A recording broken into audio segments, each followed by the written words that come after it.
The Universality of Islam Part 5. Universality and Promotion of Science.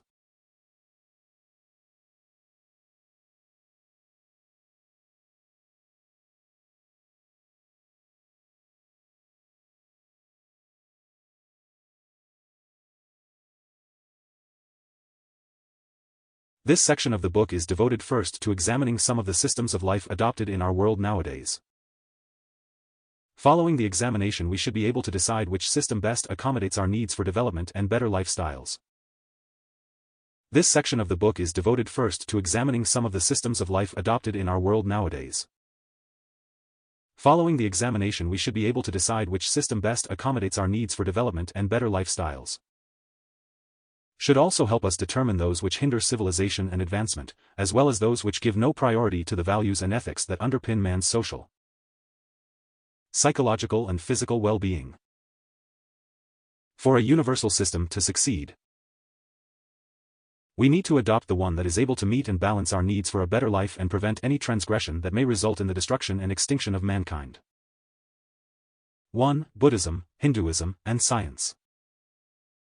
If we take Buddhism into consideration as a proposed universal way of life, it is easily realized that true Buddhism means complete devotion to idol worshipping and spending one's time in complete seclusion and isolation from the surrounding world, which is full of injustice. Man, according to Buddhism, is viewed as a source of evil. In order for him to acquire righteousness, he must abandon this world and live in complete isolation. Such a philosophy can never succeed in bringing about peace of mind for its followers. In both Hinduism and Buddhism, the world is regarded as evil, and salvation is understood as its rejection, namely, as freedom from the world. Moreover, these religions make salvation a personal, individualistic affair, since they define it in terms of states of consciousness, which can be only personal. Interaction with the outside world is viewed as evil. Whatever social order which has been developed by the Hindus in terms of a state, an empire, a civilization, or a distinctive human community was done in deviation from their teachings.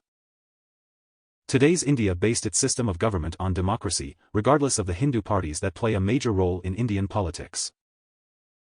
I think that such attitudes towards life cannot be accepted in a world like ours where great advances in technology have taken place and become an integral part of our lives. No doubt, many of these advances in industry have brought many unwanted side effects in both social and health-related areas of society. A modern atheistic civilization, to the other extreme, gives man the full liberty to involve himself in all aspects with no limits or respect to either nature or people. That can be seen in the irresponsible practices in genetic engineering and the destruction of ecology. Purely material gains have blindfolded the eyes of the developers against the devastating moral, social and health problems that are posing unprecedented threats to humankind. The materialistic solutions that seldom succeed are always sought. AIDS, cancer, poverty, illiteracy, smoking, drugs, alcohol and many other social problems have grown at escalating rates. Materialistic gains have become major goals at the expense of values and morals. However, seceding at the other extreme of rejecting any involvement in the worldly affairs goes against the true nature of man. The need is urgent for a system that is not manipulated by the narrow materialist interests of a careless greedy minority, and at the same time striking a balance between man's needs for advancement in science and technology. The need is urgent for a system that is not manipulated by the narrow materialist interests of a careless greedy minority, and at the same time striking a balance between man's needs for advancement in science and technology. 2. Islam and Science. As we will see in this SEC tie-in, the true unashamedly discriminatory nature of Judaism means that it cannot be nominate as a universal system for all humankind to follow.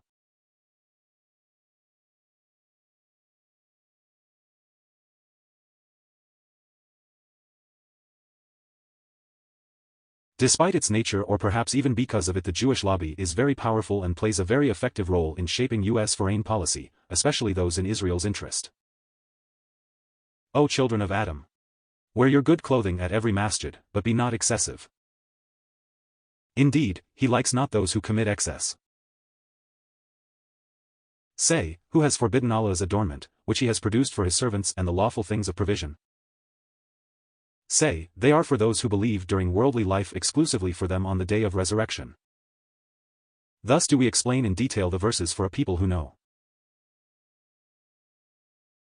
Any system of life that hinders advancement of humanity in sciences and technology that are of the benefit of humanity is not worthy of being chosen as a way of life. Islam stands tall in this regard, since it is the only religion that has opened the doors for great leaps in all fields of sciences.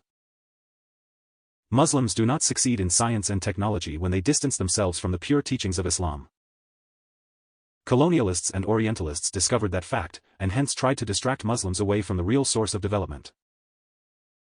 Many historians have recognized this fact. Among them, Philip Hitti, who says while referring to Al-Khwarizmi, a celebrated Muslim scholar in the field of mathematics, one of the best scientific minds of Islam, Al-Khwarizmi, is undoubtedly the man who exercised the most influence on mathematical thought during the whole of the Middle Ages. M. Charles, a French scientist, refers to the contribution of another Muslim mathematician, al-Battani, by saying, Al-Battani was the first to use in his works the expressions sine and cosine. He introduced it to geometric calculus and calls it extended shadow. It is what is called in modern trigonometry the tangent. Historians stress that modern sciences are indebted to the Muslims for great advances in many of the scientific fields. As Fouriel states, contact between the two civilizations, Christian and Muslim, had been established by normal and well-founded routes. In this, commerce and pilgrimage played the principal role. Land and sea traffic between East and West was already flourishing well before the 6th century. It was through Spain, Sicily and the south of France, which were under direct Saracen rule, that Islamic civilization entered into Europe. By the middle of the 6th century, Muslim civilization had already prevailed in Spain. The Spaniards of that time regarded Arabic as the only medium for science and literature. Its importance was such that the ecclesiastical authorities had been compelled to have the collection of canons used in Spanish churches translated into the Romance languages. For the two languages were in current use throughout the whole of Muslim Spain. Christian Spain recognized the superiority of the Muslims. In about 830, Alphonse the Great, king of the Austrians, had sent for two Saracen Muslim scholars to act as tutors for his son and heir. After conducting a rigorous comparative research of the Bible and the Qur'an to the major discoveries of modern science, the French renowned scientist and member of the French Scientific Academy noticed the absence of any contradictions between the contents of the Qur'an and these discoveries. Furthermore, he found that the Qur'an describes both phenomenal and unseen worlds in a completely accurate way. The Qur'an follows on from the two revelations that preceded it and is not only free from contradictions in its narrations, the signs of the various human manipulations to be found in the Gospels, but provides a quality all of its own for those who examine it objectively and in the light of science, i.e. its complete agreement with modern scientific data. What is more, statements are to be found in it that are connected with science, and yet it is unthinkable that a man of Muhammad's time could have been the author of them. Modern scientific knowledge therefore allows us to understand certain verses of the Qur'an, which, until now, it has been impossible to interpret.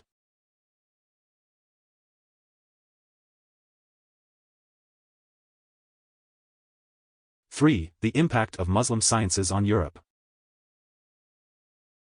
The scientific renown of the Muslims had spread far and wide, and attracted the intellectual elite of the Western world to Andalusia, Sicily and to the south of Italy.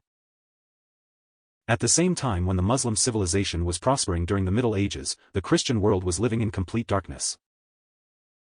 Philip Hitti remarked, "No other people made as important a contribution to human progress as did the Arabs. If we take this term to mean all those whose mother tongue was Arabic and not merely those living in the Arabian Peninsula.